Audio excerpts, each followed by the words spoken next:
കോഴിക്കോട് ഓമശ്ശേരി പഞ്ചായത്ത് 2ാം വാർഡിൽ ലൈഫ് ഭവന പദ്ധതിയിലൂടെ നിർമ്മിച്ച വീടിന് ആവശ്യമായ സിമന്റും മറ്റും ചേർക്കാത്തതിനാൽ അപകടത്തിലായതായി പരാതി. 2ാം വാർഡിലെ ചുള്ളയിൽ വീട്ടിൽ സൗമിനിയാണ് കോടഞ്ചേരി പോലീസിൽ പരാതി നൽകിയത്. ചോർച്ച ഒഴിവാക്കാൻ സൗമിനി 15,000 രൂപ മുടക്കി വാർപ്പിന് മുകളിൽ വീണ്ടും പണിയുകയായിരുന്നു.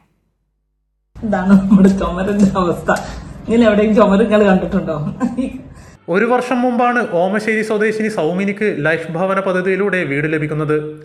ലൈഫ് പദ്ധതി പ്രകാരം വീട് നിർമ്മിക്കാൻ 4 ലക്ഷം രൂപ സൗമിനിക്ക് ലഭിച്ചിരുന്നു.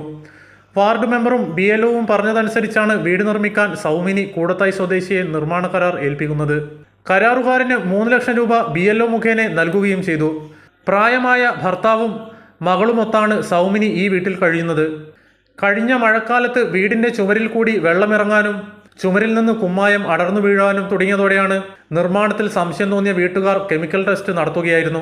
ഇതോടെയാണ് പ്ലാസ്റ്ററിംഗിൽ കൃത്രിമം നടന്നതായി മനസ്സിലാവുന്നത്. കൂടുന്നതിന് മുന്നേ തന്നെ പൊളിയും അത് കഴിഞ്ഞിട്ട് ഈ വർഷകാലത്ത് 2024 വർഷകാലത്ത് തന്നെ ഇത് ചോർച്ച അനുഭവപ്പെടുന്നതായിട്ട് രീതിയും വന്നു തുടങ്ങി. അതിന് പ്രകാരം ഞങ്ങള് ബാക്കിയുള്ളവരെയൊക്കെ അറിയിച്ച് അവര് ഇതിന്റെ മാനേജ് പണിക്ക് വേണ്ടിയിട്ടുള്ള ഒരു പൈസ തരാമെന്ന് പറഞ്ഞു. അതും കിട്ടിയില്ല. വിവരം UDF പഞ്ചായത്ത് പ്രസിഡന്റെ അറിയിച്ചുവെങ്കിലും ഒരു നടപടിയും സ്വീകരിച്ചില്ലെന്ന് പരാതിയിൽ പറയുന്നു.